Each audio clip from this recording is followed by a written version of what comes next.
अनंत कोटि दंडवत सद्गुरु देव को। शिवो अहं कैवल्यो अहं मात्रोऽहं ओंकारो अहं परमानंद स्वरूपो विश्वरूप सर्वप्यारो अहं परमानंद स्वरूपो अहं विश्वरूप सर्वप्यारो अहं। तो अहम को ढूंढना है इदम से। तो उसमें अपना विषय चल रहा था ब्रह्म प्रकाश का कि जो ये ब्रह्मांड और पिंड है जो हमें दिख रहे हैं सच्चे, इनको हमने सच्चा माना है। शरीर को हमने अपनी मैं मानी है। ये माना है, जाना नहीं है। तो जो माना है, शरीर मैं हूँ, ये जगत सत्य है। तो इस मान्यता को ज्ञान से गुरुदेव छुड़ाते हैं। बस इसको मुक्ति कहते हैं। केवल इस मान्यता को ज्ञान देके छुड़ाते हैं। तो अगला श्लोक है कि गुरुमुख से अद्वितीय सिद्धांत अद्वैत का कर साक्षात सामान्य चेतन ही कुटस्थ है, विशेष केवल भास। तो आपको समझा दिया था कि स्वप्न की सृष्टि के अंदर जो सृष्टि है वो आप प्रकाशक से प्रकट होती है। उसका आपके साथ भेद तो दिखता है, लेकिन वास्तव में अभेद है। वो आपसे प्रकट है और आप में लीन है। ऐसे ही माया उपाधि वाला चेतन, उससे सृष्टि प्रगटी है, ब्रह्मांड पिंड प्रगटे हैं और उसमें ही लीन है। पर जब प्रकट रहे हैं, जब दिखाई दे रहे हैं, तो भिन्न दिखाई देते हैं, परमात्मा से भिन्न दिखते हैं, पर भिन्न है नहीं। सर्वम खल्व इदम ब्रह्म। जब तक हमें ज्ञान नहीं है तो ब्रह्मांड का अस्तित्व है। कितना अस्तित्व है, कितना खोजे हैं, कितनी खुशियां हैं कि हमने ये जाना, हमने वो जाना, वर्षा को हाथ में कर लिया, धूप को हाथ में, जितने भी तत्वों को बांधा। तो प्रसन्नता है ब्रह्मांड को सत्य मानकर। जब तक ज्ञान है, जब तक अज्ञान है, तो ब्रह्मांड का अस्तित्व बड़ा विशेष है। ज्ञान होते ही जिस घड़ी ज्ञान होगा, उस घड़ी ये ब्रह्मांड प्रतीति होकर के इसका अस्तित्व नगण्य हो जाएगा। देखो प्रतीति है, रोज आपने दिन बिता दिया, रोज पन्ना खुला, रोज पन्ने के अंदर जो जीवन का पन्ना खुला, उसमें रोज नए सीन होते हैं। ऐसे करते करते तो किताब खत्म होगी जीवन की। ये प्रतीति तो है, कुछ समय भासती है और भगा भगा करके माया जीव को आखिर में फिर लीन कर लेती है। तो जागना है बस। तो कहा ये सतगुरु देव के ज्ञान से हमें द्वैत में अद्वैत दिखेगा। और अगर गुरु नहीं मिलते ऐसे, तो कोई भी व्यक्ति इस बात को जान ही नहीं सकता। कहते हैं कि ये जो आत्म ज्ञान है, ये अगर किसी ने किसी से सुना नहीं है कि सर्वम खल्व इदम ब्रह्म है, आत्म ज्ञान हमारे सबके साथ घटा है, मुझे भी दिखता है। का आत्मज्ञान जब तक सुना नहीं किसी ने कि सर्वम खल्व इदम ब्रह्म, परमात्मा ही परमात्मा है, जो अनेक रूप सर्वम है वो प्रतीति है, मिथ्या है। तो जब तक सुना नहीं किसी ने तो इसको जानने की जिज्ञासा भी नहीं उठती। भाई जिसने सुना ही नहीं, अब देखो कैसे सुना है, भगवान का आज जन्म है, ठीक, तो कैसे सुना है तो जिज्ञासा थी ना। पूजा पाठ सारा जो भी करते थे घर में विशेष रूप से। तो जितना भी हम धर्म है, जितने भी हम पूजा है, पाठ है, हमने पहले सुनते हैं फिर करते हैं। तो ये तत्व ज्ञान तो सुनने का सौभाग्य ही विरलों को मिलता है। तभी जिज्ञासा उठती है साधक के अंदर कि मुझे जानना है वास्तव में सत्य क्या है। तो कहा ये सतगुरु के मुख से अद्वितीय सिद्धांत साक्षात होता है ज्ञान से। कि क्या साक्षात होता है कि जो सामान्य चेतन है, सृष्टि का आश्रय है, सृष्टि का प्रकाशक है, सृष्टि का अधिष्ठान है। अधिष्ठान समझते हो, जिसमें सृष्टि जाके सोती है, जिससे सृष्टि उठकर आती है, उसको अधिष्ठान कहते हैं शास्त्रीय भाषा के अंदर। तो जो सृष्टि का अधिष्ठान है, इसको देखता है, जानता है कि अधिष्ठान सामान्य चेतन अधिष्ठान, और ये जो सामने दिखाई दे रहा है जगत, ये वास्तव में वो आप ही आप है। जैसे स्वप्न में आप ही आप हो, बहुत बार बता दिया। तो इसलिए सतगुरु देव समझाते हैं कि जो सामान्य चेतन है, प्रकाशक है, कूटस्थ है, जो अधिष्ठान है और जो जगत है, ये देखने में भेद है पर वास्तव में अभेद।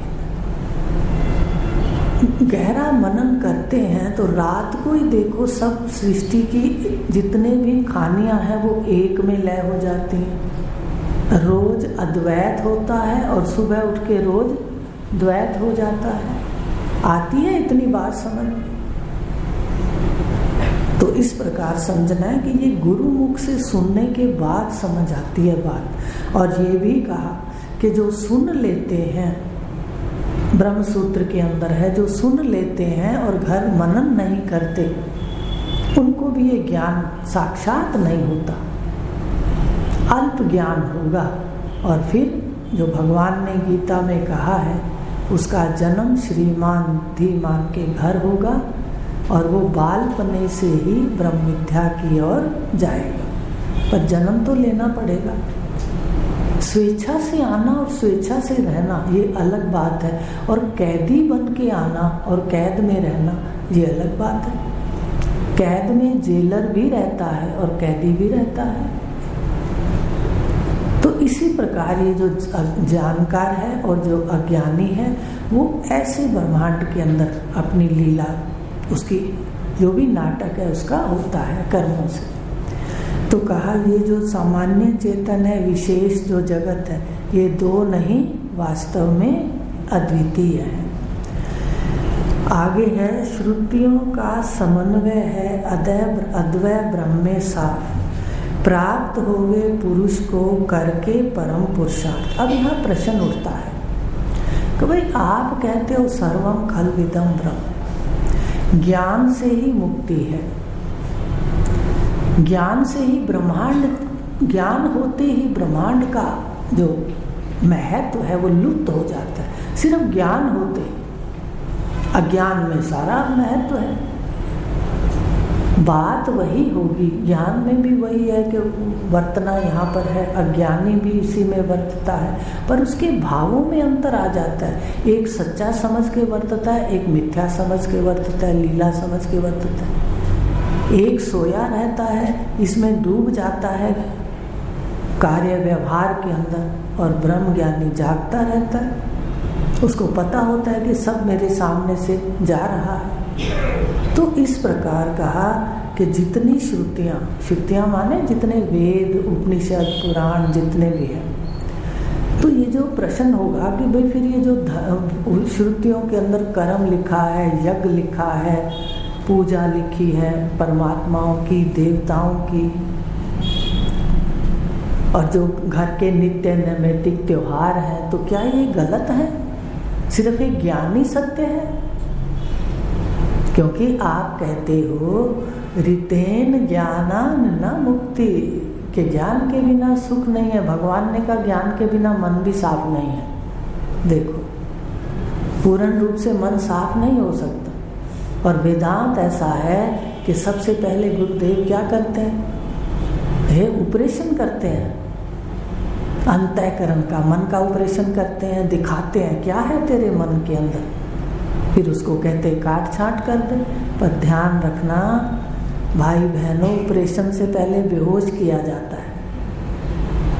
जब ऑपरेशन करता है डॉक्टर तो बेहोश करता है। और सतगुरुदेव क्या करते हैं? कहते हैं रोज श्रवण करा करा के संसार से बेहोश कर देते हैं। इसको मिथ्या कह के किसी को तो अनुभूति होती होगी कि हमारे को इधर से मूर्छा आती जा रही है, बेहोशी आती जा रही है, माने हम इधर जागते कम हैं और अपने में जागते ज़्यादा हैं, कुछ तो होंगे। तो ऐसे अब पहले तो गुरुदेव सुना के मूर्छित कर देते हैं और उसके बाद फिर मन का ऑपरेशन करके उसको खोल के दिखाते हैं कि अब तू इसको काट छांट कर। बाद में ऑपरेशन करते हैं तो कहते हैं ले अब मन के अंदर अगर दुष्वृत्तियां आए तो इसको काट दे, तब जाके ज्ञान होता है। ये साधना करनी पड़ती है। बाकी जगह आपसे कोई नहीं पूछेगा आपके मन के क्या भाव है, कैसा है, लेकिन यहाँ आते वो कहेंगे अंतःकरण शुद्ध है तो तुम्हें दर्शन होंगे परमात्मा के। अंतःकरण शुद्ध के लिए गुरुदेव बेहोशी लाते हैं, फिर काट छांट करते हैं। काट छांट आपको करनी पड़ेगी, मन का निरीक्षण करना पड़ेगा। अब आप कहोगे जी काट छांट क्या होती है, वो भी हमें पता नहीं है। भगवान ने कहा है साफ अश्वत्थ वृक्ष 15वें अध्याय में, असंग रूपी कुल्हाड़े से काट दे। जो तेरे मन के दोष हैं अंदर आए तो तू असंग हो जा, माने साक्षी हो जा, इस कुल्हाड़े से काट दे। ऐसे काटना है, श्रवण कर करके महत्व को खत्म करना है जगत के। बेहोशी का मतलब ये है, ये नहीं कि हम पड़े रहेंगे चारपाई पे और कुछ हमें नहीं सुनाई देगा, दिखाई देगा। कहते जगत का मिथ्या जान के, अल्प समय की एक लीला जान के इसको महत्व तो नहीं देंगे, वर्तना तो पड़ेगा, क्योंकि शरीर का लेन देन है। जब तक ज्ञानी को भी रहना पड़ता है, उसको भी वर्तना पड़ता है, लेकिन वो उपराम हो जाता है जगत से। और फिर गुरुदेव मन को दिखा के कहते काट छांट कर। काट छांट सीधा आसान है, साक्षी हूं मैं, दृष्टा। देखो जितनी बुराइयां हैं, अच्छाई और बुराई का एक स्थान है, वो है मन। बस अच्छाई और बुराई के स्थान से असंग हो जाओ, ये ज्ञान है। कितना आसान है तो बहुत आसान, लेकिन सावधान तो रहना पड़ेगा। हमारा स्वभाव है, हमारी वृत्ति फटाफट इधर मिल जाती है, अपने असंगता में नहीं रहती। काम करते हैं तो वृत्ति काम में एक मेक हो जाती है, असंग नहीं रहती, साक्षी नहीं रहते, ये भूल हो जाती है। तो पहले तो इसका अभ्यास करना पड़ेगा। तो इस प्रकार कहा कि ये गुरु का कार्य है। गुरुदेव सुना करके मूर्छित करते हैं, फिर जगत की तरफ से, और फिर उपराम करते हैं, फिर मन को खोल करके काट छांट करवाते हैं।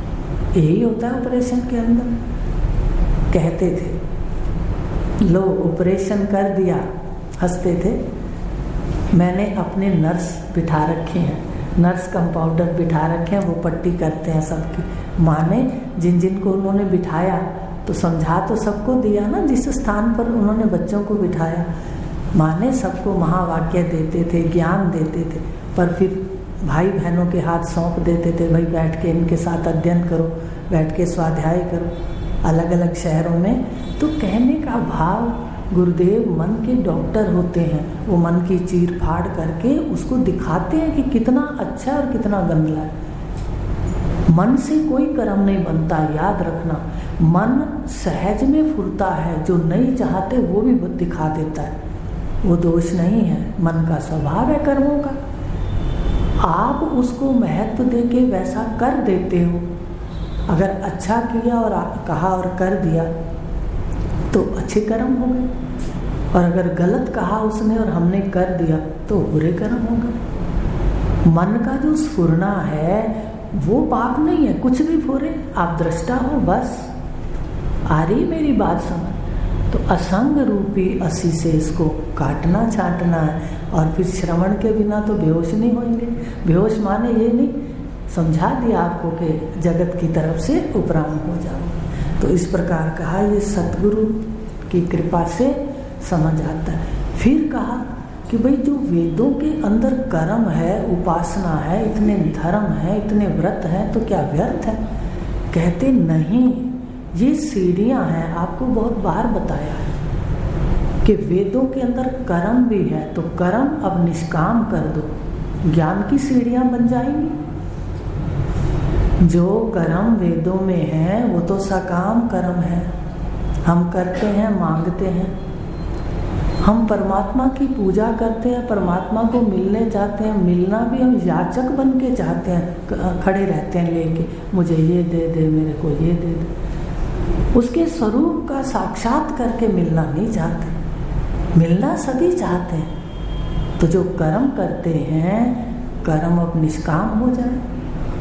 कहा ना श्रुतियों का समन्वय। समन्वय का क्या अर्थ है अभी आपको बताते हैं कि श्रुतियों में कर्म है, तो कर्म अब निष्काम हो जाए। ठीक है, फिर योग है, उपासना है। योग मन को एकाग्र करता है, उपासना मन को एकाग्र करती है, भक्ति। अब ये जितने भी थे कर्म, ये सारे ज्ञान के लिए तैयार करते हैं हमारे अंतःकरण को। क्योंकि जिसका मन स्थिर नहीं है, जिसका मन शांत नहीं है, जिसके कर्म शुद्ध नहीं है, वो तत्व ज्ञान ले ही नहीं सकता, वो बैठ ही नहीं सकता। इसलिए ये जो श्रुतियों का समन्वय है, श्रुतियों ने जो कर्म कहा, उपासना कहा वेदों में, तो वो वेदों का अंत उपनिषद है, अद्वैतवाद है, उसके लिए तैयार करना था कि भाई कर्म करो, ताकि अच्छे कर्म करेंगे तो मन खुश होगा, शुद्ध भी होगा। उपासना करेंगे, भागता हुआ मन स्थिर होगा। योग करेंगे, सृष्टि का लय कर देंगे, कर देते हैं सृष्टि का लय। सृष्टि के मूल को जान लेते हैं कि सृष्टि का मूल शून्य है। महात्मा बुद्ध ने यही तो कहा कि सृष्टि का मूल शून्य है, शून्य से अलावा कोई भी सत्य नहीं है। पर भगवान शंकराचार्य जी ने कहा, भाई शून्य को जिसने देखा वही तो आके बता रहा है वो सत्य है। देखिए कितनी स्पष्ट बात है। तो श्रुतियां जितनी भी हैं, वेद के जितने भी मार्ग हैं, जितने भी ये हमारे धर्म इत्यादि परिवारों के व्रत नेम हैं, ये सब श्रेष्ठ हैं। पर ये सीढ़ियां आपको बताया था, घर जाने के लिए बहिरंग साधन, अंतरंग साधन और साक्षात साधन सुना था।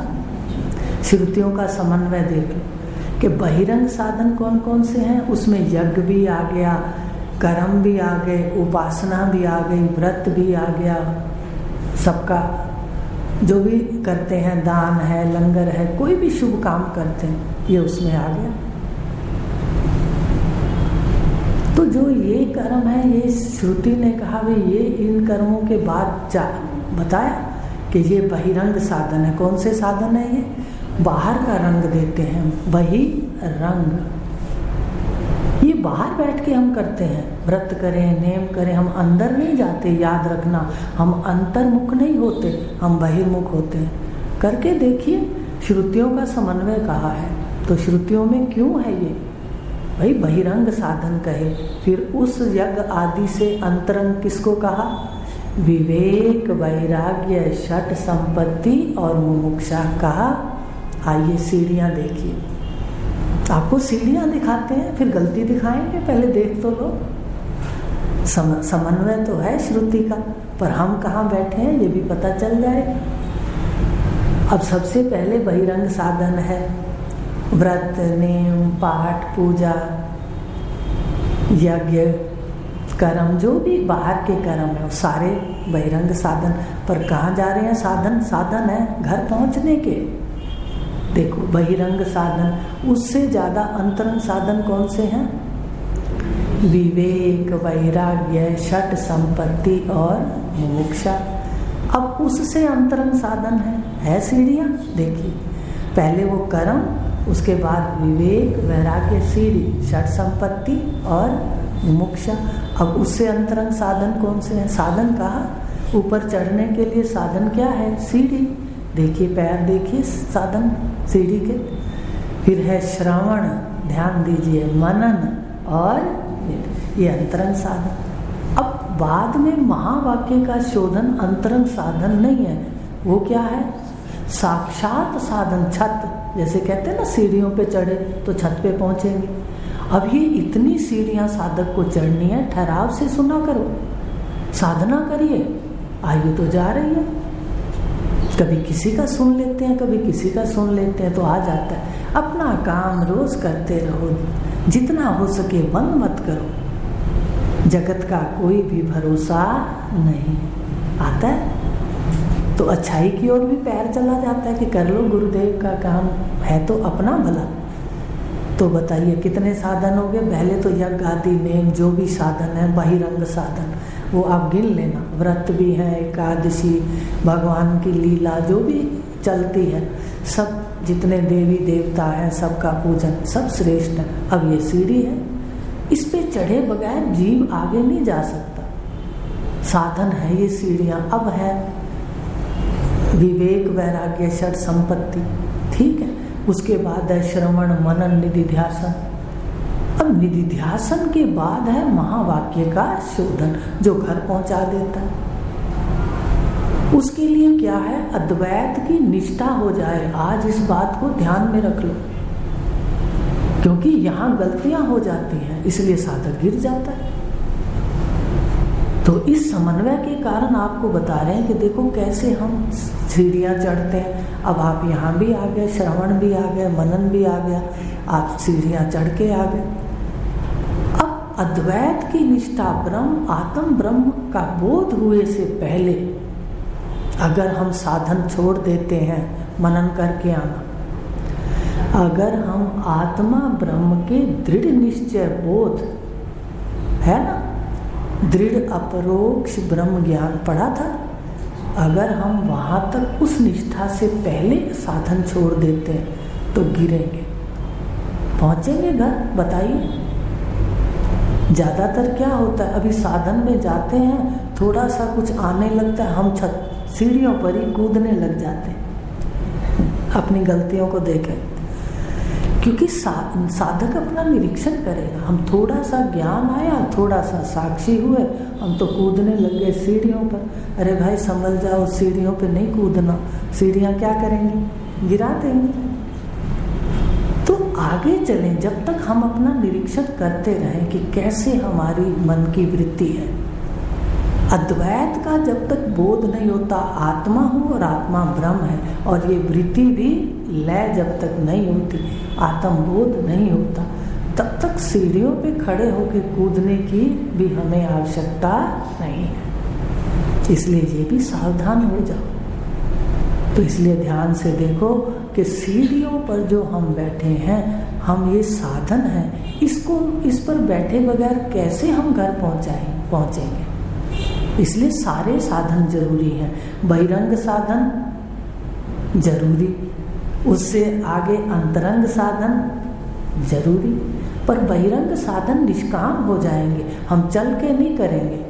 जो हमारे सामने आ गए हम उसको कर देंगे। ना राग, ना द्वेष, ना द्वेष काम्य कर्मों से। सुन लो, जानकार को ना द्वेष काम्य कर्मों से, नहीं फंसे निष्काम में। निष्काम करूँगा ऐसा भी नहीं कहता ब्रह्मज्ञानी। कोई घर में आ गया त्योहार या कोई ऐसा, तो वो सकाम कर्मों में पूजा में भी बैठ जाएगा, सब करेगा। ना द्वेष काम्य कर्मों से, नहीं फंसे निष्काम में। त्यागी सतोगुणी धीमान, छिन्न संशय मुक्त वो मुक्त पुरुष है। मुक्त पुरुष कभी किसी का विरोध नहीं करता कि तेरा धर्म तो छोटा है, मेरा तो बड़ा है।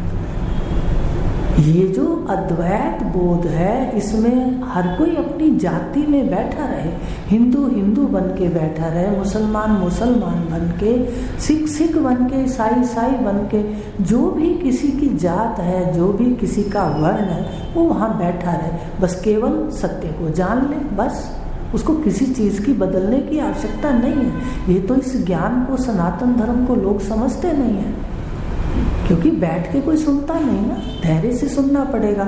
आज कितने समय के बाद आपको ये बात पता चली कि सीढ़ियाँ कैसे आ रही हैं, किस सीढ़ी से विरोध करोगे बताइए। बहुत बार बताते हैं, पर आज समन्वय में आपको सारा खोल दिया। तो सीढ़ियाँ कहाँ समन्वय करती हैं? सारे वेदों का समन्वय माने लय कहाँ पर है? आत्म बोध, अद्वैत बोध में है कि सारी सृष्टि में अद्वैत का साक्षात हो जाए, ये श्रुतियों का लक्ष्य है।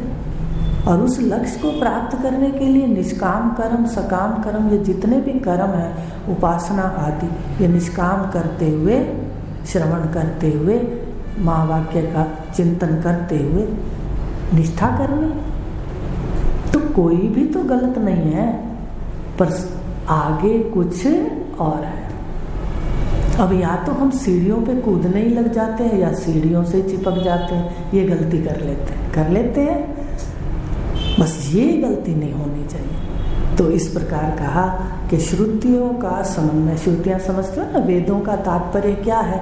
अपने उस अद्वैत बोध तक पहुँचाने के लिए सारा कुछ करना है। कर्म शोधन, अंदर के हृदय मन बुद्धि करण शोधन सब करना पड़ेगा। और शोधन गुरुदेव करते हैं, ऑपरेशन भी बता दिया। तो श्रवण तो होना चाहिए, तभी तो बेहोशी आएगी। तो ऐसे ऑपरेशन होगा तो दिक्कत आएगी। ऐसे कोई ऑपरेशन करते डॉक्टर तो मरीज चीखे मारने लग जाएगा। ऐसे ही श्रवण से हमारे को मिथ्यात्व का निश्चय होगा। तो कहा श्रुतियों का समन्वय है, किसमें है? अद्वैत ब्रह्म में साफ प्राप्त होवे पुरुष को प्राप्त होता है। आप कहोगे मैं तो स्त्री हूँ, स्त्री नहीं हूँ, आप पुरुष हो। पुरुष एवेदम सर्वम, ये तो पार्ट है। कर्मी आवे कपड़ा, ये तो कपड़े हैं, जीव कर्मों से लेता है, उसके भोग भोगता है और कपड़ा छोड़ के चल देता है। आप इसमें बैठे हुए पुरुष हो, चेतन हो, चेतन को पुरुष कहते हैं। प्राप्त होवे पुरुष को करके परम पुरुषार्थ, ये देखो परम पुरुषार्थ से मिलता है। अगला श्लोक आपको बताएगा कि परम पुरुषार्थ के लिए क्या करना है, कल उस पर बात करेंगे। परम पुरुषार्थ के बिना, साधना के बिना ये व्यक्ति घर नहीं पहुंच सकता। पर जो रास्ते में दो पड़ाव हैं, वो जो 2 स्टेशन है उसमें भी अगर बैठ जाता है तो भगवान ने तो बड़े वादे किए हैं। भगवान तो झूठ बोलते नहीं। और फिर आपको बताएं, मुझे दिखता है कि बात बिल्कुल सत्य है भगवान की। तो ये जो श्रुतियों का समन्वय अद्वैत ब्रह्म में, आज के बाद हमें किसी का विरोध ही नहीं बनता। सब सीढ़ियाँ हैं और अपने घर तक जाने के लिए हैं। घर कौन सा है? अद्वैत बोध, आत्म बोध, वो भी अद्वैत माने सर्वम खल्व इदम ब्रह्म, सारा अद्वैत। तो परम पुरुषार्थ से मिलेगा। पुरुषार्थ भी नहीं, कितना? परम पुरुषार्थ। रोज संध्या, रोज समय से उठना, रोज अपना स्वाध्याय 1 घंटा जो बताया है वो करना, सत्संग सुनना, फिर मनन करना, फिर काट छांट करना। आज बता दिया ना कि गुरुदेव बताते हैं तो जो शाखाएं निकल आती हैं अच्छाई बुराई की, उनको क्या करना है? असंग रूपी कुल्हाड़े से काटना है। ओम पूर्णमद